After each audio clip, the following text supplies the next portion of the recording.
We're interviewing Bob Lucas in Miles City, Montana. And Bob, could you begin by telling us some of your background and especially your ties to Miles City? Sure. I was born and raised in Miles City and went to grade school and high school, graduated in 1953, and then I went to college in St. Paul, Minnesota, McAllister College, and then graduated with a degree in economics in 1957.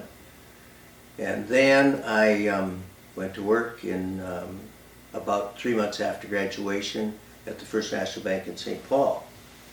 And I was there for about a year and a half, and then an opportunity opened up with a small community bank in Miles City, and they were looking for someone as an assistant cashier. So in 1959 then I returned to Miles City and went to work for what was known at that time as the Miles City Bank.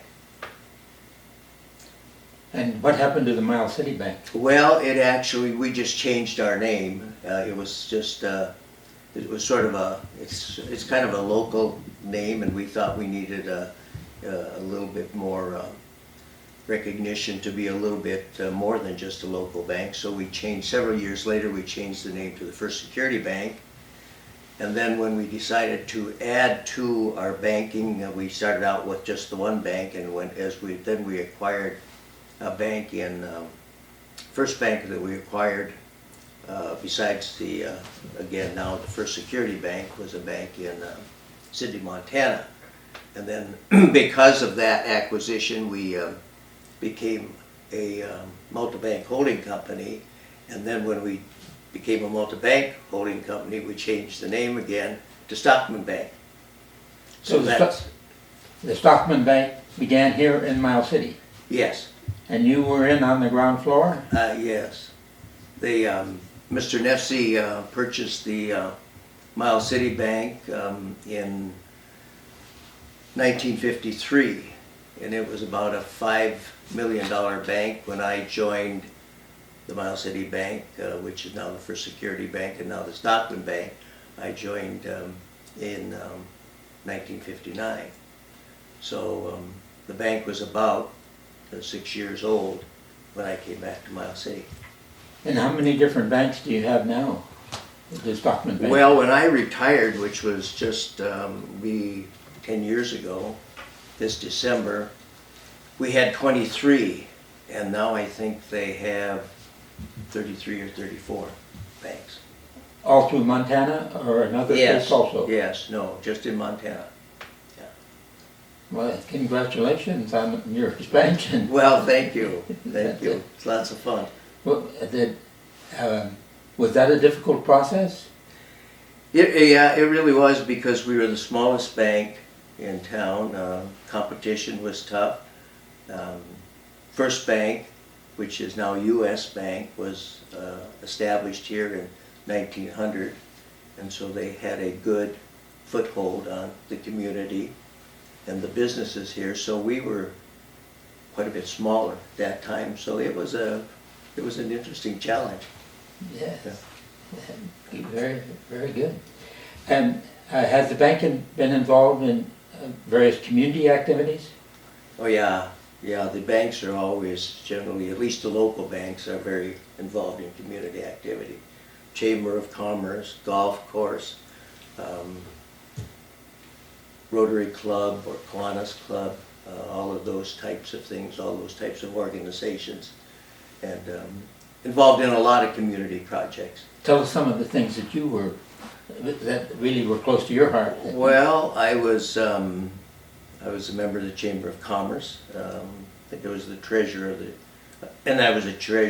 the, first of all, I was the treasurer of the JCs, and then I became a member of the Chamber, and then I was a past president, I am now, of course, a past president of the Rotary Club, and involved in the Town and Country Club, involved in the Masonic Lodge, the Shrine Club, Eagles Manor, which is a housing community here for the elderly, And that's a couple more, but that sort of covers the where I spent a good share of my time.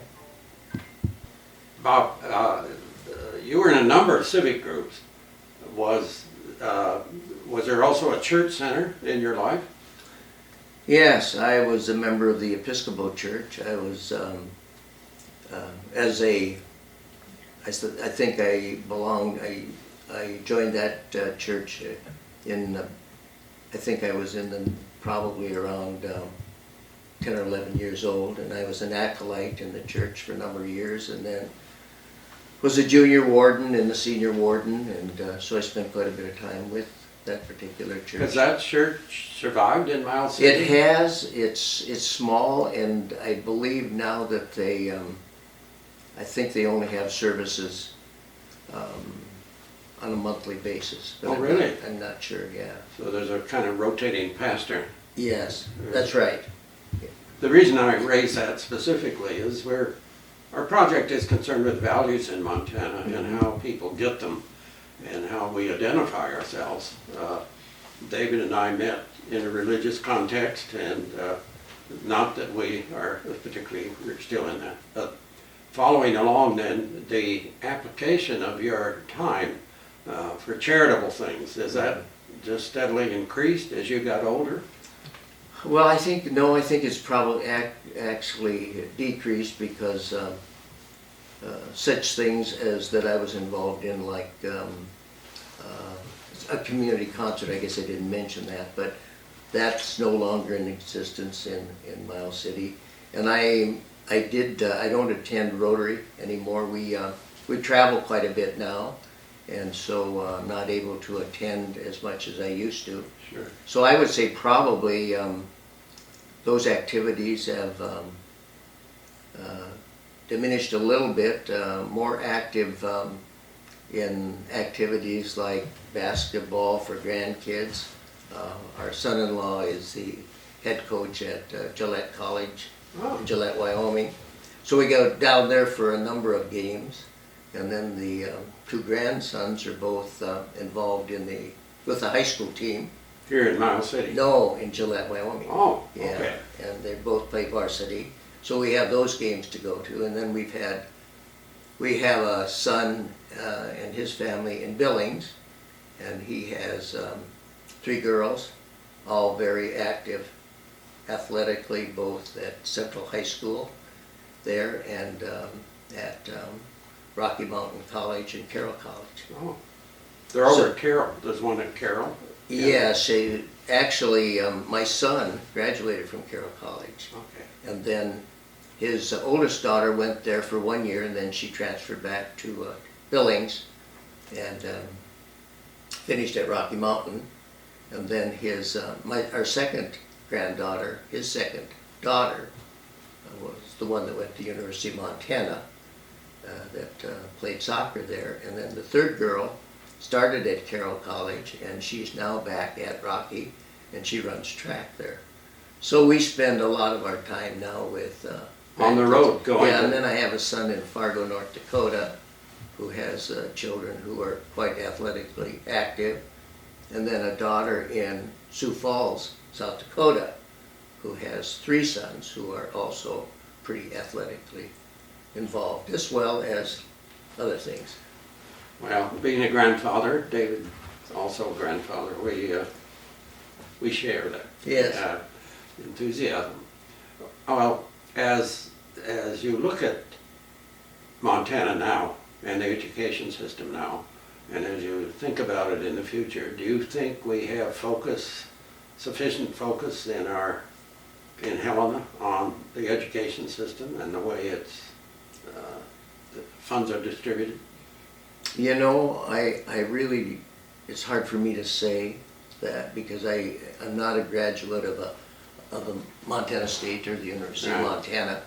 So I don't, I probably don't spend a whole lot of time passing judgment, so to speak. Okay. I do think that there have been a number of problems in, I know that the University of Montana, their enrollment is down, I think, somewhere in the neighborhood of 5,000 students in the last few years. It's down, And while the Montana State University is on the increase. right. So I think there's some things that have happened at the university that have been somewhat detrimental. Right. And I think that, but I do think that the programs at both schools are very, very good. I know the engineering school at the University of Montana, I know that their accounting program at the University of Montana is very good. They have a large number of, they prepare a lot of business students to take the CPA, Right. and I think they're very successful at that. And of course, the University of Montana has always been known for its business school, and of course, the law, the law department there at the University of Montana is very well regarded and very well known. Yeah. My link to you is with Jim and Don Lucas. Yes, Yeah. yes. I don't know, both of them went to law school, but, No, well, I think Don started. Jim, of course, finished, and then came back to Miles City and practiced law here for a number of years, yes. and just retired about 3 or 4 years ago. I think, as I know it, I think that Don started in law school, and then he decided to pursue something different. And it's my recollection that Don graduated with a business degree I from the think University of that's correct. Montana. Yeah. But we lost track of, he came back to Miles City, I think, didn't he? Jim did, but Don didn't. Ah, okay. Yes. Let me ask you about the state, and particularly you've been involved because of state regulation of banks and federal regulation of banks. And how has that worked out? What's been your feelings about that? Well, I think that it, you know, I started in 1959, and seems like every year after that there were more and more regulations that were added to the banks. And I think it got to be to the point where the banks were over-regulated, and it was very difficult to, you know, to make a real estate loan without a stack of papers about that high. And there are a whole lot of other regulations, and I realized that some of those came about because some of the banks were having some problem, and there probably was some need for maybe more regulation, but they just went from doing very little to overdoing it. And I think that that made it very difficult for the banks to provide the money on a timely basis for the business community and the agriculture community and the personal loans, and as well as the automobile loans. And I think recently, again, with there's been quite a change in that with the new administration, and I guess maybe the jury's still out on that, but I think that so far it's been a breath of fresh air for the banks, that they can get their you can get your real estate loans through faster than you could before. I think the banks can serve the public to on a more timely basis than they were able to do in the past. So I think it's beginning to become much more positive, and I think not only for the banks, but also for the services they provide for the customer. So I think we're seeing some good things going on right now. So you've seen that in the change in the last year and a half? Yeah, the change in administration made a big difference as far as bank regulations are concerned. And was your bank is it affected by Dodd-Frank? Oh, yes, yeah, yes. Our bank was, the small banks as well as the large banks were all affected by the rules and regulations of Dodd-Frank. But most of those rules are still in place, aren't they? Well, I think, I know that they were in the process of appealing Dodd-Frank and a lot of the rules and regulations, and I'm not sure to the extent of what has been done so far, but I think that there has been some loosening, as far as I know, in Dodd-Frank and in some other areas that were not outside of the Dodd-Frank bill. But Dodd-Frank was tough on the banks. What about state regulation? I think state regulations, as far as I know, we were a state bank, And as far as we were concerned, that the state regulations were not burdensome at all. Well, they were fine. I think we were examined both by the FDIC and the state of Montana, and basically we got along very well with, well, actually we got along very well with both the FDIC and the state of Montana, but the regulations from the state of Montana were they were reasonable. My uncle was a state bank Yes, examiner. I know. He did not impose upon you. No, I knew your uncle. I didn't know him well, but he was a very good man, and he was good for. He was the commissioner, and he was good for Montana, and he was good for banks. Life in Miles City. I keep coming back to this because it is the treasure state. And we in the western part of the state thought of the treasures as coming out of Butte and so forth, gold, timber. Over on this side, the treasures more lately came out of coal, but it was cattle and grain. And Miles City, my family first came through here in 1864, Alfish Badgley, and he came with goods for Jim Bridger over in Virginia City. And he settled in the Gallatin. But they didn't stay here. Miles City was a kind of a tough cattle town. But I haven't heard you mention cattle or grain once. We haven't asked you an opportunity to do that, but I open that question now. Sure. What is Miles City now compared to how it was 50 years ago? Well, first of all, let me talk a little bit about Butte. Be my guest. Yeah, near and dear to your heart. As you know, Jim Lucas was married to a Butte girl. And my son-in-law, who coaches at Gillette College, is a graduate of Butte High School. Oh my. So we're pretty close to Butte and the Butte people. Okay. As far as the cattle industry, of course, we were known as an ag bank. As a matter of fact, we were eventually became the largest ag lender in the state of Montana. So we had, the ownership of our bank, Mr. Nefsey, was a rancher himself, and so he was very close to the livestock industry and to the agricultural people in Montana. So we had a lot of cattle loans. We had a number of farm loans, and at that time, when I first came back, we started in '59. The sheep industry was very strong in Montana. Right. And because of the coyote situation and those types of things, and the price of lambs and wool, then that's eventually sort of became secondary from what it was a number of years ago, or when I first started. But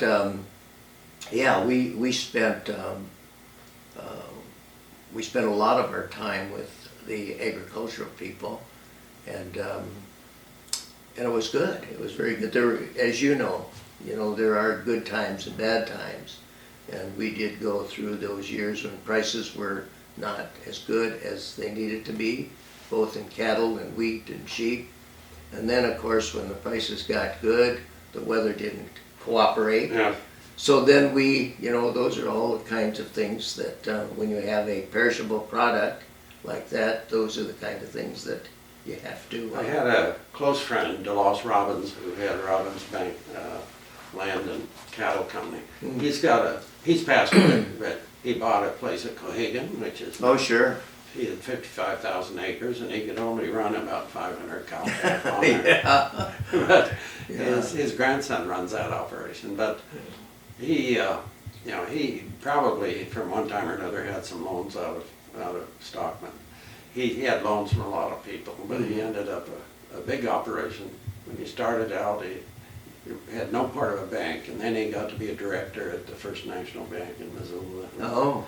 Mm-hmm. Now become First Security, I guess. But he's, through him I had a sense, and through my folks homesteading over here, how tough this is. So my question largely is how the financing is going for how are banks surviving? How the financing is going? Yeah, I mean, in the past it was ag. the Stockman Bank was particularly, you confirmed what I Yeah. assumed, but now, Yeah, I don't know how you guys really make a living. well, yeah, and of course, as we grew, we started out with one small bank, and then as we grew to having 23 banks, we also became more diversified. As I say, we started in Miles City, our second bank was in Sidney, Montana, our third bank was in Glendive, Montana. And at that time, those are all agricultural areas. Yeah. But then we entered the Billings market. And then you have a whole different situation. We have a lot of commercial lending, a lot of real estate lending, and a lot of installment lending in Billings. And then we moved on to where we had a bank in Bozeman, Montana, and then actually now they have they have a bank in Missoula with a couple of branches. I think now we have 4 banks, 4 locations in Billings. So I think, John, to answer your question, the composition of our loan portfolio changed as we moved from an agricultural territory to an area that was more, some agriculture, still a lot of agriculture, but a lot more commercial and a lot more real estate and a lot more consumer. Okay. So we do have a lot more diversification, which is good. Are you over $1 billion now? Yes, we are. When I left, we were $1.5 billion. Wow. I think now that there are somewhere between 2 and 3 billion. So they did better after I left. And it sounds like they're doing better after Mr. Trump got elected. Yeah, yes, they're doing a little bit better because of that, too. Or maybe it's Mitch McConnell, Mr. Trump. Yeah. Which leads, we may be running out of time here, but one of our concerns is how Montana fits in the national picture. Do you think we're still separate from our neighbors? There's something unique in Montana, or have we largely been assimilated into a national economy and national culture? Well, of course, the Bakken and the oil has made a big difference in Montana. And our bank in Sidney has felt the good and the bad of the Bakken. And of course, so has, even though it's farther away, so have our Billings Bank as well as the Miles City Bank. So I think that what's happened in Montana, I think Montana's a little bit different than some places our unemployment situation is great. I think our unemployment is right around 4%, which Right. is good, and it has been good. We don't have the, parts of Montana with the mining, when you take the Butte area, and we know what's happened to Anaconda, and some of the mining in silver, and then of course we've had the Stillwater mining situation. So that's had its ups and downs also. But I think Montana's doing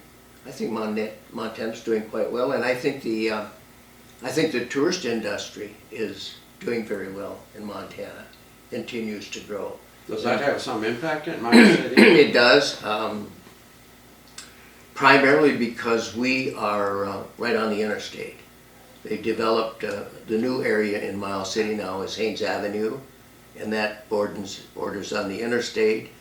So compare that to what's going on in Glendive, Montana, Glendive is quite a ways off of the interstate, Yeah. so they don't get the impact of the tourist industry, but it has a big impact in Miles City. The motels and the eating places, if you go out on Haines Avenue and see the We're industry. staying at a Econo Lodge, and it's a very nice hotel, Yeah. and it's a good price. Yeah, yeah. So that's been that's been very helpful for Miles City. Well, what about the coal industry and how that's affected this Stockman Bank and Montana? Well, as you know, the coal industry has been highly regulated.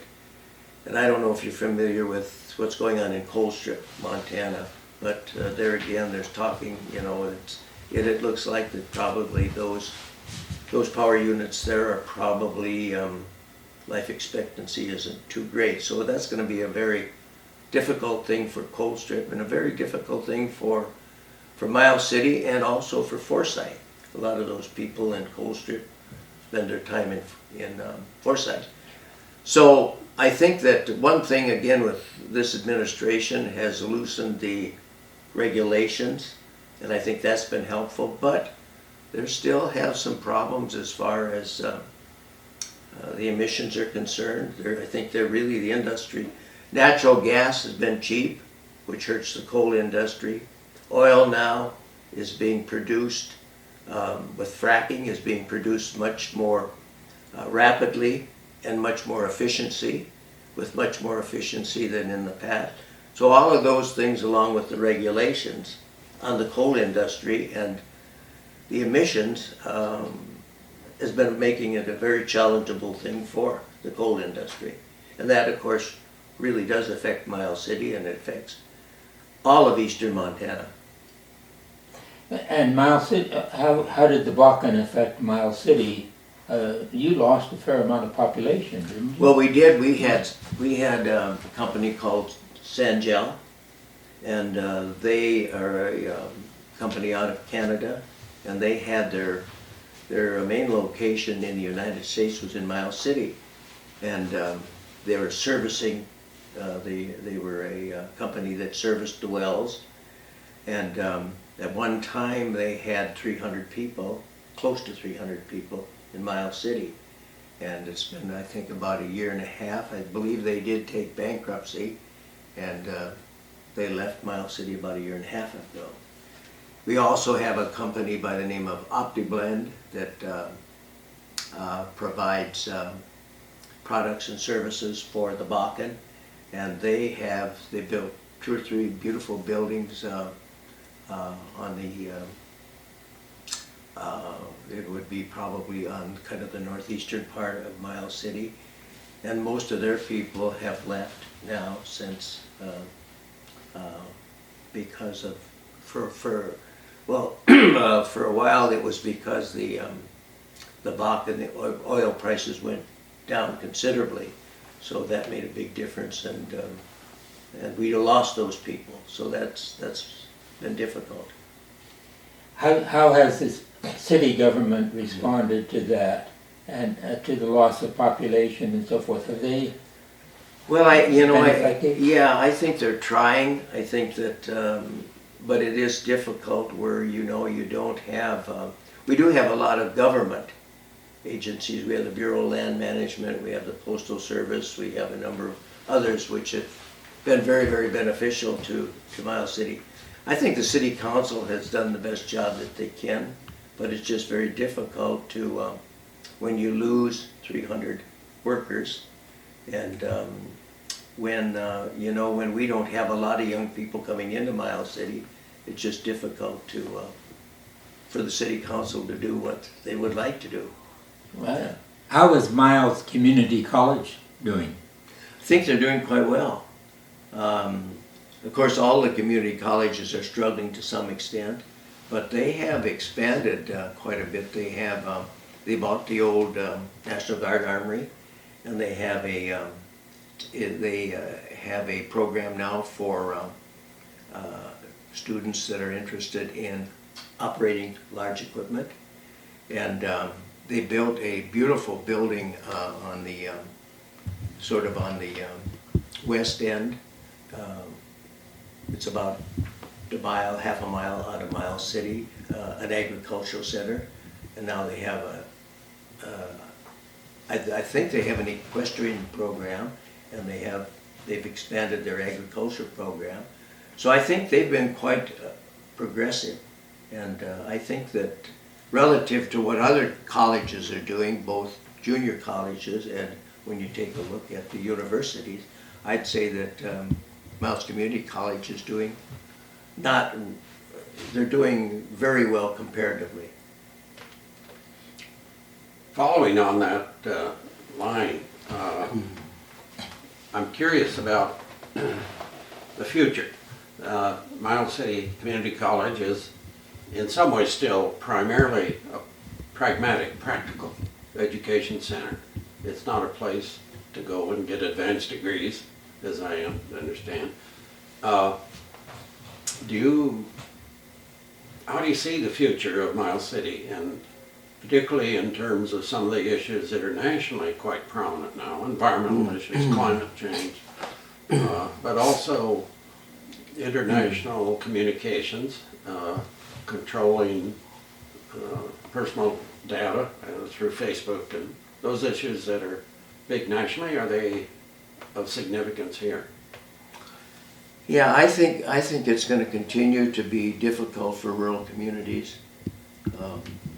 And Miles City is no exception, but if you take even this, especially the smaller communities like Broadus, Montana, which is, 80 miles. Ekalaka? South there, Ekalaka, Terry, they used to have I know the enrollment in their schools is way, way down. Broadus, the same situation. Jordan, same.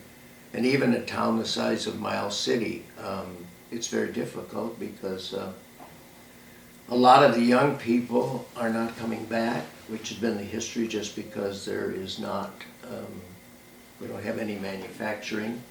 And it's difficult for a lot of those young people to, if it's technology or if it's if they want to be involved in manufacturing or those types of things, we just don't have that much opportunity. So I think it's going to be very, very difficult. I know Glendive is really, really struggling now, and of course they've lost the railroad, a good share of what they used to have in the railroad. Montana Dakota, that used to be big in Glendive, is no longer there. So those are the kind of things that make these small towns. And then, of course, as you said, John, you talk about there's Amazon and online, what's going on for people ordering online and those kind of things. It just makes it difficult. We used to have several dress shops here, a men's clothing store here, those kind of things. They just don't have the market now. Really? Yeah. I mean, Miles City and Western gear go hand in hand. Yeah, they still have the Miles City Saddlery, which has been here a long time. But one time, when I was a young person here in Miles City, we had two saddleries, First Nose Really? and Miles City Saddleries. Miles City Saddlery, now we only have one. So still have some, but not as much as we used to have. And the Roundup was a big deal here at one time. Is that still? The Roundup? Well, bucking horse. Yeah, the bucking horse is still pretty big. Okay. Yeah. So the VA, I'm a beneficiary. Sure. I got a disability. I think David does too from his Marine tour. So VA is important for me out in the Seattle area, and of course Helen is where it's always been. But the VA here was not here for many years. It probably opened, 30 years ago? Yeah, more than that. I'm not sure exactly how long ago, but the VA, when I came back to Miles City in 1959, my recollection, it was in existence there. So Okay. it was a big part there, 100-bed unit. Really? And they had a lot of, they had primary care, and we had a lot of veterans coming into Miles City using the facility. Okay. So that's very significant if they're talking of selling the facility. Yeah. Now they've been down to, I think, what you would call an assisted living, and they have a few beds. I'm not sure just how many, but they decided to close the facility. I think maybe they're going to continue with having a few, locating someplace else, and I'm not sure if that's, I think they say it may be in Miles City. Okay. Either they'll rent, if they get the property sold, they'll probably try to rent a portion of that facility where it is right now, but they've actually offered the facility to the county. Wow. And the county now is investigating. They're trying to make a determination whether or not they have, the facility has enough income in order to support the expenses. But you'll be losing payroll. Yeah, well, we've lost that quite a while ago, yeah, and even, we'll even lose probably a little bit more. So how's your sense of the next year and a half, if you have any willingness to think about it? Anyone? As we're looking to elections this fall. Oh, yeah. And next year, or 2 years, 2020, are you disturbed or happy, or how do you feel about it? You mean statewide? Statewide and nationally, Yeah. or global? I know, But everything gets tied together. Yeah, I'm a little reluctant to talk too much politics, but That's all. I guess I am I have been Republican, as was Jim, and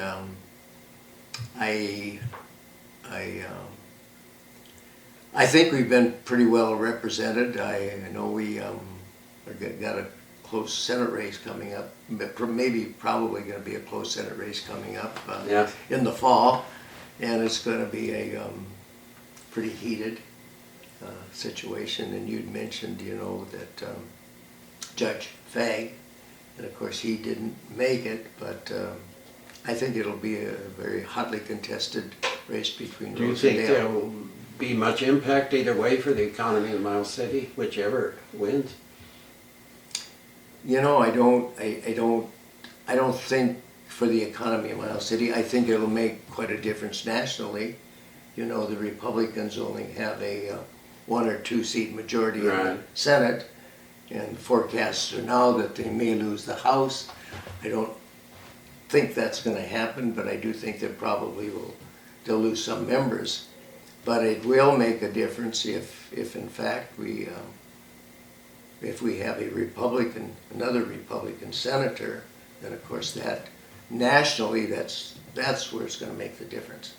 Yeah. Yeah. It would. Yeah. And again, from your vantage point, that's probably a good thing. From my standpoint, yeah. Yeah. I think, yeah, You know, I think it's fair to say that. Don, That's yeah, fine. yeah. David? If I'm not supposed to do this, but could you tell us more about the economic impacts of being in coal country and how last 5 years, next 5 years, better or worse? Just any kind of discussion on that would be great.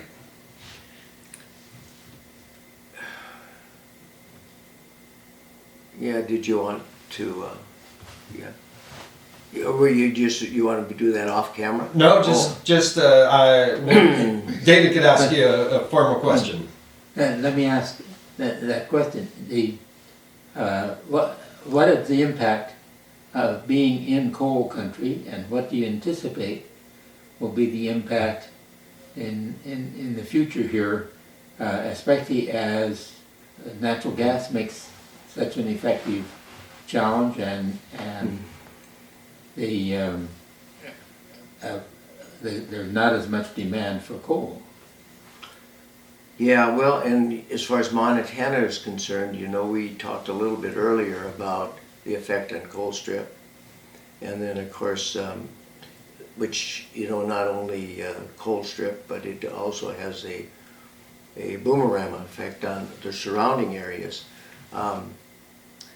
Also, although this isn't related to Montana, but it has a profound effect on Wyoming. And as I mentioned, we have a family, we have children, grandchildren, and a daughter and a son-in-law that live in Gillette. And it has a really, really profound effect on Gillette. Their population is down. There's a lot of homes for sale there now. And so all of that, to some extent, being a neighbor, also has an effect on Montana.